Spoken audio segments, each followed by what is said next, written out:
وحده والصلاة والسلام على من لا نبي بعده ولا رسول بعده ولا معصوم بعده ولا كتاب بعده ولا أمة بعد أمتي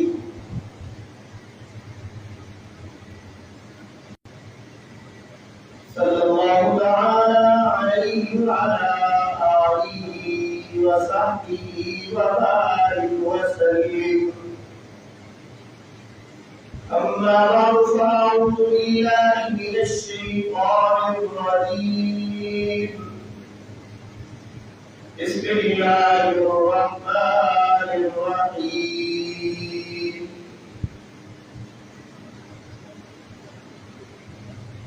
إن الذين يبايعونك إنما يبايعون الله يد الله فوق أيديهم. وقال تبارك وتعالى لقد رضي الله عن المؤمنين إذ يبايعونك تحت الشجرة. وقال النبي صلى الله عليه وسلم لكل نبي رفيق ورفيقي عثمان. وقال عليه الصلاة والسلام ما ضر بعد ما عمل اليوم عثمان ما ضر عثمان ما بعد عمل اليوم،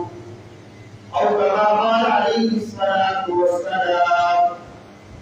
صدق الله العظيم وصدق رسوله النبي الكريم الأمين، ونحن على ذلك من الشاهدين والشاكرين، والحمد لله رب العالمين.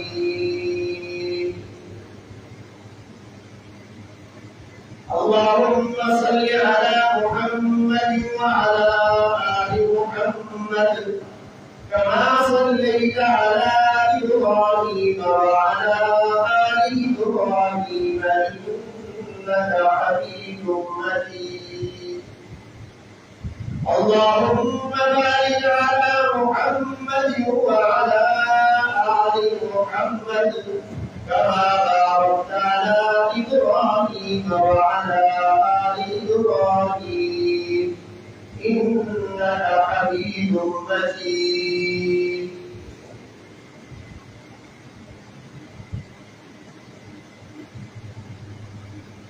والد الاحترام سب تقریر سامعین و سامعات، آج کے جمعہ مبارک ماہ ذی الحجہ کا تیسرا جمعہ مبارک ہے.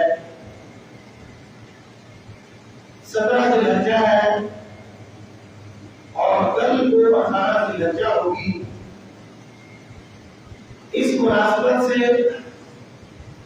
داماد رسول سن ہجرتین، سن نورین، سن بشارتین، دور داماد رسول صلی اللہ علیہ وسلم مظلوم مدینہ حضرت سیدنا عثمان بن عفان رضی اللہ عنہ کا یوم شہادت ہے. اس مناسبت سے چند معلومات پیش کروں گا. دین اسلام رب تعالیٰ کا محبوب و پسندیدہ ہے. آسلم نے جماعت کے اندر تذکرہ کیا کہ حجت الوداع کے موقع پر جب آپ صلی اللہ علیہ وسلم آپ کو خطبہ ارشاد فرما رہے تھے، اس اثنا میں رب تعالیٰ نے سورہ مائدہ کی آیت نمبر 3 نازل فرمائی کہ اليوم اکملت لکم دینکم واتممت علیکم نعمتی ورضیت لکم الاسلام دینا. میں رب تعالیٰ نے آج کے دن آپ کے لیے آپ کے دین کو مکمل کر دیا ہے اور آپ کے لیے اسلام کو بطور دین پسند کر لیا ہے. ایک یہ ہے کہ دین اسلام کی تکمیل ہو گئی حضور صلی اللہ علیہ وسلم جب 10 ہجری میں خطبہ حجۃ الوداع میں خطبہ ارشاد فرما رہے تھے. اور دوسری بات یہ ہے کہ آپ صلی اللہ علیہ وسلم کی نبوت اور رسالت کے بعد کوئی نبی، کوئی رسول، کوئی معصوم، کوئی پیغمبر کسی بھی طرح کا ذلی اور بروزی شکل میں، تشریعی اور غیر تشریعی شکل میں کسی ایک کی صورت کے اندر خواہ اس کو نبی قرار دیا جائے، خواہ اس کو وسیع کہا جائے، خواہ اس کو مہدی کہا جائے، خواہ اس کو کوئی اور معصوم کی شکل میں لے کے آیا جائے، تو یہ سراسر اسلام دشمنی پر ہونے بات ہے. اسلام اور دین وہی ہے جو اللہ تعالیٰ نے حضور صلی اللہ علیہ وسلم کے ذریعے سے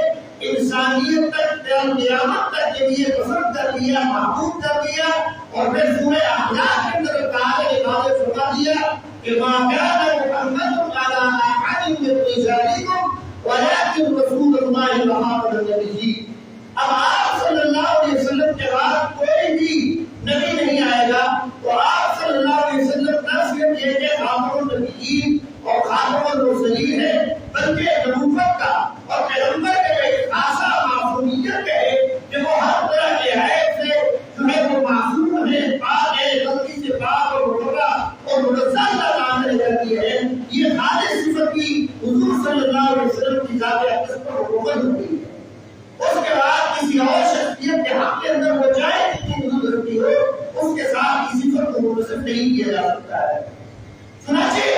جب دین ہمیں اللہ اور اللہ کے رسول سے لینا ہے، اور جب اللہ اور اللہ کا رسول ہمیں دے چکا ہے 10 ہجری کے اندر، تو پھر اب اس دین کے جان لیوا اور اس دین کی تبلیغ اور اشاعت کے اندر رسول عمل دینے والی بزرگ ہستیاں صحابہ کرام اور اہل بیت رضوان رضوان اللہ اجمعین کا اسوہ حسنہ قیامت تک امت مسلمہ کے لیے رہنما اور اٹھانا ہے. چنانچہ اہل نبوی کے بعد اہل صدیقی اور اہل فاروقی آتا ہے. دشمنان اسلام یہودی اور نصرانی ان کا غیر قدر عزت نصرت حضور صلی اللہ علیہ وسلم سے اور خانوادہ نبوت سے اور مسلمانوں سے جو دین کو کوٹ کر ان کی نس میں بھری ہوئی تھی. اگرچہ وہ آپ صلی اللہ علیہ وسلم کے اعلان سے پہلے اور آپ صلی اللہ علیہ وسلم سے ملاقات سے پہلے وہ لوگ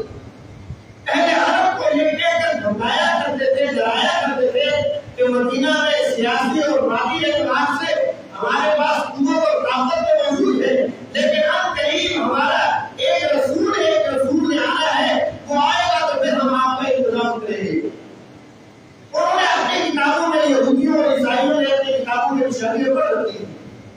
لیکن اللہ تبارک و تعالیٰ رسول کا امر نبی ہوتا ہے انما امره اذا اراد شيئا يقول له كن فيكون. کہ اللہ تعالیٰ نے حضرت ابراہیم علیہ السلام کے سلب اور نسل میں سے ایک طرف کا 24,000 سے زائد پیغمبر حضرت اسحاق علیہ السلام کی نسل سے جاری کروا دیے، مبعوث فرمائے اور بھیجے، لیکن دوسری طرف ایک ہی پیغمبر حضرت اسماعیل علیہ السلام کی اولاد میں سے بھیجے، اور وہ حضور حضرت محمد مصطفیٰ احمد الکلام صلی اللہ علیہ وسلم کی شکل میں ظاہر ہوئے قریش کے اندر. تو یہودی اس پر غمگین ہوئے، ناراض ہوئے، ناراض ہوئے، غصہ ہوئے، پھر انہوں نے سازشوں کے جال پورا شروع کر دیے. 5 اعتبار سے یہودیت کی ایک سرشت کے اندر ایک ان کے اندر جو رسومہ ہے، وہ کسی بھی قوم کی مخالفت کرتے ہیں تو 5 اعتبار سے رسومہ بندی کرتے ہیں. پہلے ترغیب اور ترہیب کا سہارا لیتے ہیں. اسی طریقے سے وہ جب دیکھتے ہیں کہ ترغیب اور ترہیب اور پروپیگنڈا کا جو سلسلہ ہے ہمارا ناکام ہو رہا ہے، تو پھر وہ اندرونی خدمشات پیدا کروا کرنے کی کوشش کرتے رہتے ہیں. لیکن جب اس پر ان کو ناکامی ہوتی ہے تو پھر وہ اسے کچھ جا کر منصوبہ بندی کے ذریعے سے حملہ آور ہوتے ہیں، اور آخری صورت کے اندر وہ براہ راست قبول کروا ہوتے ہیں. لیکن اہل نبوی اور اہل صدیقی کے اندر ان کی ہر طرح کی کوشش اور سازش ناکام ہو گئی، مگر اہل فاروقی کے اندر انہوں نے درجہ بدرجہ کوشش کے ذریعے سے، سازشوں کے ذریعے سے ایک ابو لؤلؤ زبیر بلوچی کو بلوایا اور ان کو ایک صحابی کے پاس بطور غلام کے اور کاریگر کے وہاں پر متعین کرایا، اس کی سفارش کی گئی. اس شخص کے آنے کے بعد تدریج اپنی منصوبہ منصوبہ بندی کے مطابق ایک جال بچھایا، اس کا تذکرہ بعد میں کروں گا آنے والے جمعات کے اندر، لیکن اس سازش کے نتیجے میں حضرت سیدنا عمر فاروق رضی اللہ تعالیٰ عنہ شہید ہوئے۔ آپ کی شہادت کے بعد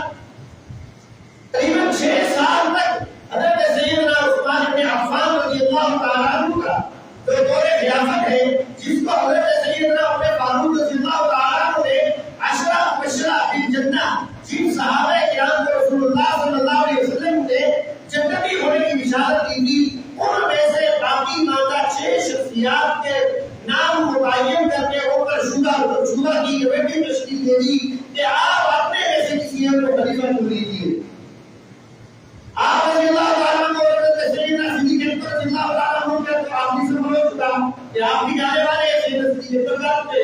حضرت ابو ملک بن جراح رضی اللہ تعالیٰ عنہ بھی شہید ہوئے اہل فاروقی کے اندر، حضرت سعید بن زید رضی اللہ تعالیٰ عنہ چونکہ حضرت عمر فاروق رضی اللہ تعالیٰ عنہ کے عزیز و ہمارے جیسے تھے تو انہوں نے ان کے نام کو بٹھا کر کے باقی ماندہ 6 10 مبشرہ کو یہ اختیار دے دیا کہ اپنے میں سے کسی ایک کا انتخاب کریں۔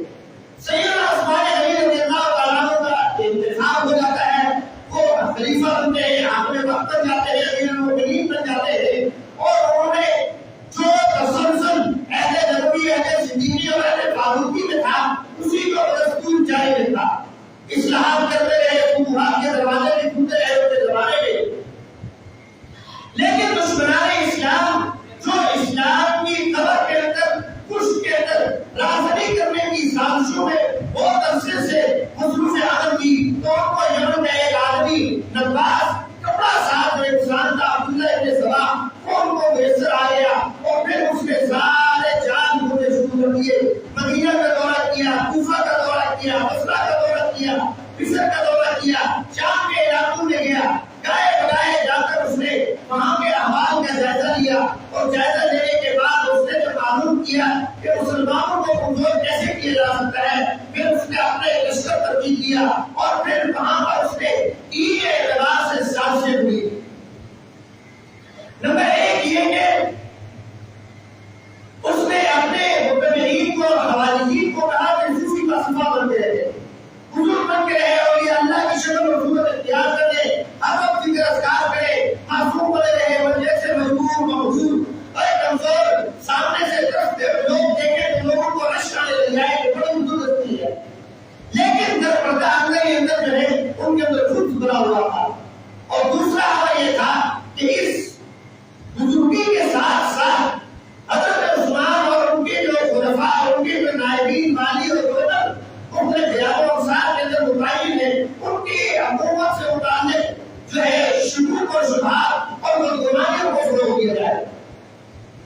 اس کے ساتھ ساتھ انہوں نے اس سازش کو،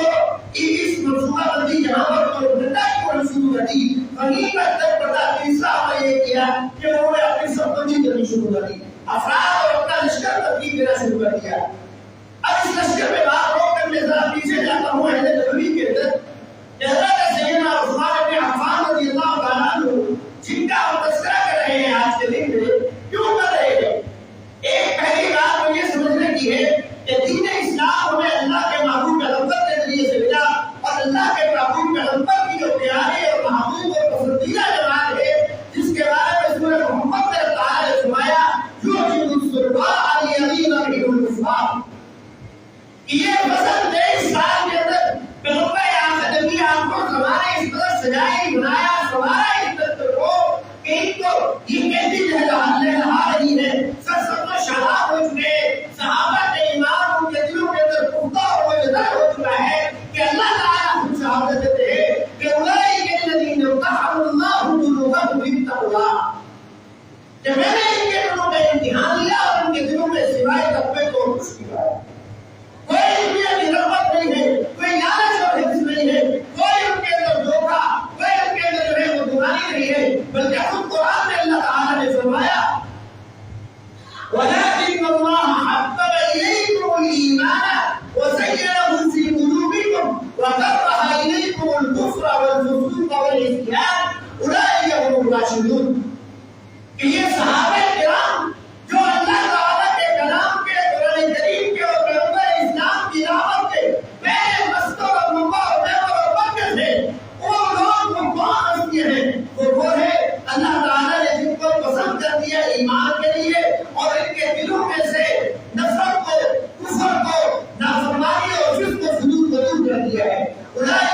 الراشدون، اور یہی اس کو ہدایت کے وارث ہے۔ فضل من اللہ ونعم اللہ علی الحکیم۔ 1250 سے زائد آیات کریمہ کے اندر اللہ تعالی نے صحابہ کرام رضی اللہ عنہم کے فضائل اور مناقب کو بیان کیا ہے۔ پھر حضرت عثمان رضی اللہ عنہ وہ مبارک ہستی ہے جن کے بارے میں جب صلح حدیبیہ کے موقع پر آپ صلی اللہ علیہ وسلم نے ایک خواب دیکھنے کے نتیجے میں اعلان مان کر جب مکہ المکرمہ تشریف لے آتے ہیں عمرہ ادا کرنے کے لیے، لیکن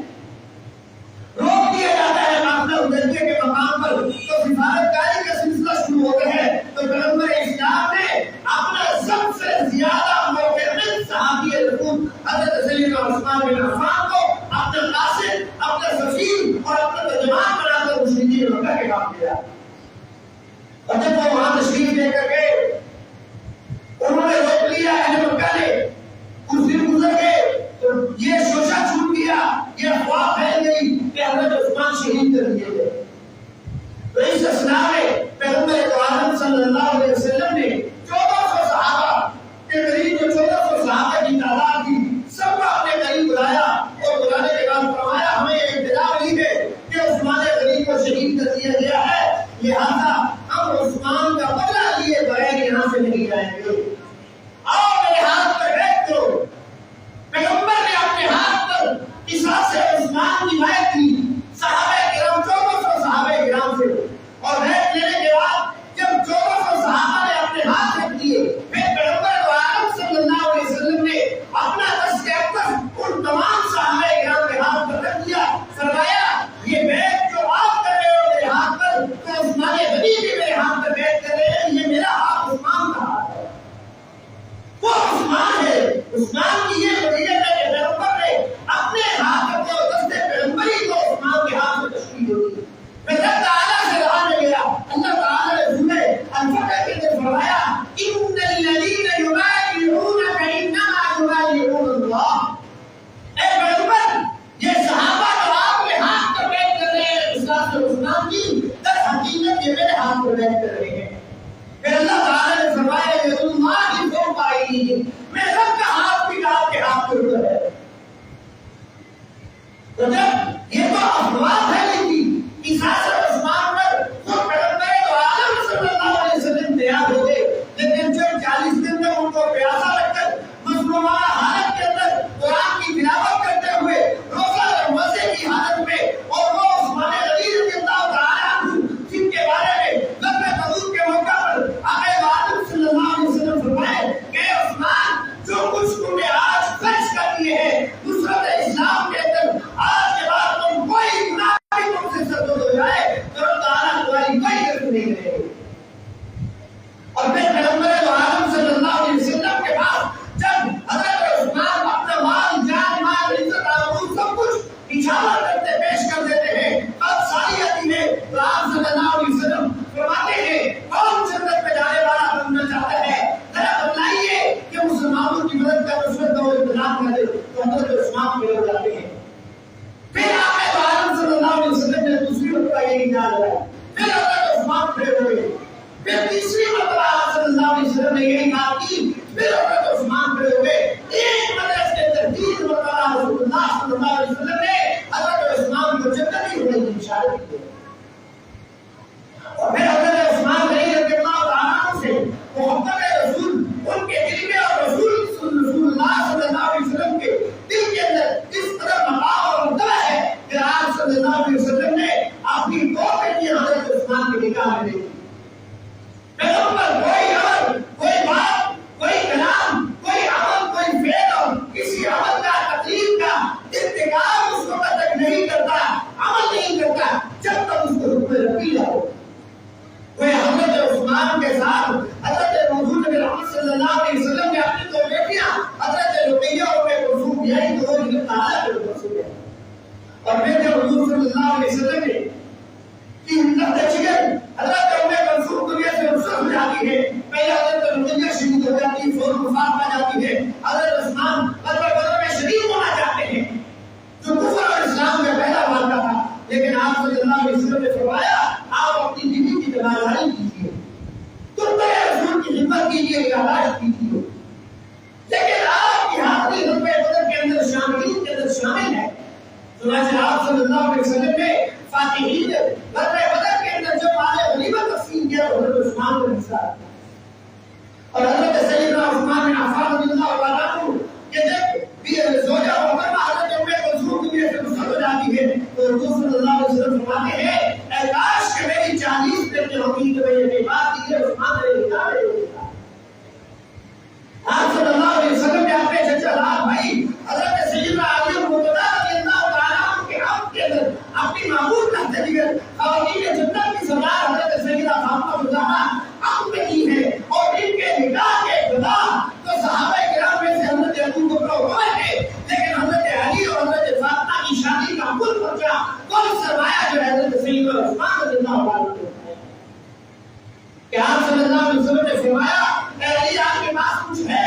فرمایا میرے پاس سویدنا کے اور کچھ بھی ہے. فرمایا لائیے جا کے بازار میں بیچ کے آئیے, تو شادی کا انتظام کر لیجیے, ضروری قرآن پڑھ لیجیے. حضرت عثمان راستے میں ملتے ہیں, وہاں پر زندہ والا ہوئے سے بات کرام ہوئی. فرمایا کہ میں انزلا بیچنا چاہتا ہوں, آپ نے نکاح میرا طرف ہو پایا ہے. آپ صلی اللہ علیہ وسلم کی مدد جلد ذکر کے ساتھ تو حضرت عثمان رضی اللہ والا ہوئے تم کی اتنی قیمت کے اندر وہ زرا خریدی, اور خریدنے کے بعد آپ رضی اللہ والا کے اندر قریب جاتے ہوئے بلایا. فرمایا اے علی آپ یہ زرا بھی واپس لے لیجیے, میں یہ چاہتا ہوں کہ شادی آپ کی اور پیغمبر رسول کی جو کی ہو سچ میں عثمان غنی ہوں. یہی عثمان غنی رضی اللہ عنہ ہے کہ یہودیوں نے مدینہ منورہ کے اندر ایک کنواں تھا جو نیچے پانی کا, وہاں پر مسلمانوں کو پانی پینے سے اجازت دینے میں وہ بار بار ہچکچاہٹ کرتے تھے, تنگیاں اور روئے ہٹاتے تھے, پریشان کرتے تھے, سچ کرتے تھے. سو صحابہ کرام نے شکایت کی تو آپ صلی اللہ علیہ وسلم نے فرمایا بہت خوش قسمت ہے کہ یہ کنواں خرید کر مسلمانوں کے لیے وقف کرنے کو ضرورت کی شاید ہے. تو حضرت سیدنا عثمان بن عفان رضی اللہ عنہ یہ جا کر وہ کنواں خرید کے ہم وہاں وقف کرتے ہیں. اور پھر یہی نہیں, مسجد نبوی کے اندر چلا تک پڑ جاتی ہے. آپ صلی اللہ علیہ وسلم نے پھر آواز دی, پھر چلا تک کیا, پھر مرد تک کی. تو سیدنا عثمان رضی اللہ عنہ پھر کھڑے ہو جاتے ہیں. 25,000 دنوں کے قریب اپنی امداد رحمان میں سے رقم ادا کر کے زمین خرید کر مسجد نبوی میں وقف کرتے ہیں. حضرت سیدنا عثمان غنی رضی اللہ تعالیٰ عنہ کی ایک پائی اور آپ کا ایک عمل دین اسلام کی سربلندی کے لیے آپ نے مشاور کر دیا. اب ترین مسلمانوں میں سے ہے اور عظیم ترین اور ایمان پچھالے مکہ میں سے ہے, آزاد لوگوں میں سے ہے, لیکن اپنا سب کچھ اہل اسلام کے قدر ہے آپ رضی اللہ عنہ نے وقف کر دیا ہے. اور حضرت سیدنا عثمان غنی رضی اللہ عنہ یہ مشہور شخصیت ہے کہ جنہیں مدینہ منورہ کے اندر 40 دن تک پیاسا رکھا جاتا ہے, مسجد نبوی میں نماز پڑھنے سے منع کیا جاتا ہے. حضرت سیدنا علی رضی اللہ عنہ نے اپنے دونوں فرزندوں کو حضرت سیدنا حسن اور حضرت سیدنا حسین رضی اللہ عنہ جو جنتی جوانوں کے سردار ہیں انہیں حکم فرمایا کہ تم ان کی حفاظت کرو, کوئی گاڑی پر حملہ نہ کرو. پانی پہنچانے کے لیے حضرت علی رضی اللہ عنہ مشق اپنے سر پر لے کر آتے ہیں کہ حضرت عثمان غنی کو پانی پلا سکے, لیکن دشمن تیر کا وار کر کے وہ مشق کو دیتے ہیں, اس کو چھوڑ دیتے ہیں. حضرت علی رضی اللہ عنہ اپنی آخری کے گھر اپنی امامہ اپنی چادر حضرت حضرت عثمان غنی کو پھینک کر فرماتے ہیں کہ میں عاجز ہو گیا ہوں, یہ دشمن اور یہ ظالم لوگ یہ پانی آپ تک نہیں پہنچانے دیتے. پھر حضرت سیدنا عثمان غنی رضی اللہ عنہ کا مقام مرتبہ اتنا شدید قدر ہے کہ رسول اللہ صلی اللہ علیہ وسلم اور کے پہاڑ پر موجود ہے, پہاڑ نظر پر نام ہوتا ہے, تو آپ صلی اللہ علیہ وسلم فرماتے ہیں اے پہاڑ رک جا, کیوں تجھ پر ایک نبی اور صدیق اور 2 شہید موجود ہیں. پھر حضرت سیدنا عثمان کے متعلق رسول اللہ صلی اللہ علیہ وسلم نے ارشاد فرمایا ہر نبی کا ایک رفیق ہے اور میرا رفیق عثمان غنی رضی اللہ عنہ. حضور صلی اللہ علیہ وسلم گھر میں حجرے میں موجود ہے, لوگ آ رہے ہیں, اجازت طلب کرتے ہیں. آپ صلی اللہ علیہ وسلم جیسے اپنا تشریف فرمائے ویسے بیٹھے رہتے ہیں, لیکن جب پتہ چلتا ہے کہ عثمان آ رہے ہیں تو فوراً سیدھے ہو کر اپنی بگڑی کو چھپا لیتے ہیں. حضرت عائشہ صدیقہ رضی اللہ عنہا نے مجھے استفسار کیا کیا وجہ ہے کہ سارے ابو بکر آئے, عمر آئے, دیگر صحابہ آئے, آپ اس حالت میں براجمان تھے, تشریف فرمائے ہیں, لیکن عثمان آئے معذور کر رہے تھے. حضور صلی اللہ علیہ وسلم نے فرمایا میں اس عثمان سے کیوں نہ آیا کروں جس عثمان سے آسمان کو فرشتے آیا. اور دیکھیں عثمان غنی رضی اللہ عنہ میں جامع القرآن ہے, ناشر القرآن ہے, اسلام قرآن 40 لاکھ ملکوں تک اسلام کا پہنیرا حضرت عثمان غنی رضی اللہ عنہ کے خلافت میں لہرایا گیا. جب بابلوں نے سرکشی کی, بدوانیت کی, اس وقت میں انہوں نے حضرت سیدنا علی رضی اللہ عنہ نے چونکہ وہ حج کے ایام پہ زیادہ تر اہل مدینہ حج پہ گئے ہوئے تھے, اور حضرت سیدنا جو باقی ماتا صحابہ کرام مدینہ منورہ میں تھے انہوں نے مدافعت کی, بات کی کہ ہم ان راہیوں اور سرکشوں کو قلعہ بنا کرتے ہیں. تو سیدنا عثمان رضی اللہ عنہ نے فرمایا, رسول اللہ صلی اللہ علیہ وسلم نے انہیں 2 باتیں ارشاد فرمائی. ایک فرمایا عثمان رب تعالیٰ تمہیں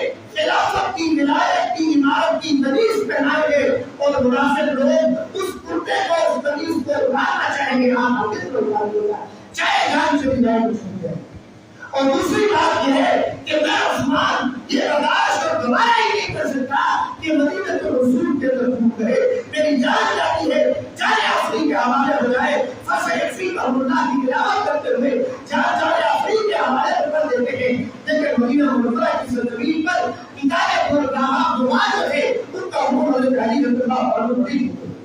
اور پھر حضرت سیدنا عثمان غنی رضی اللہ عنہ کے جو قاتلین تھے ان کو جو عبرتناک سزائیں ملی وہ ملی اللہ تعالیٰ کی طرف سے متعلق ہوئی. ان میں سے آخری بات ایک عمر بن حمام تھا جو دمشق کے اندر رہتا تھا. حضرت ابو موسیٰ اشعری رضی اللہ عنہ کو اپنے پاس بلا کے کہتے اے ابو موسیٰ تو مجھے پہچانتا ہے؟ انہوں نے کہا میں نہیں پہچانتا. کہا کہ میں عمر بن حمام ہوں اور میں نے عثمان پر جب قاتلین حملہ کرے تو میں نے بھی حملہ کیا اور آپ کی زوجہ محترمہ کی انگلیاں میرے ہاتھ سے کٹ گئی. حضرت سیدنا عثمان نے مجھے دعا دی اللہ تیرے ہاتھ توڑ دے اللہ تیرے پاؤں توڑ دے اور تجھے جہنم نصیب فرما دے.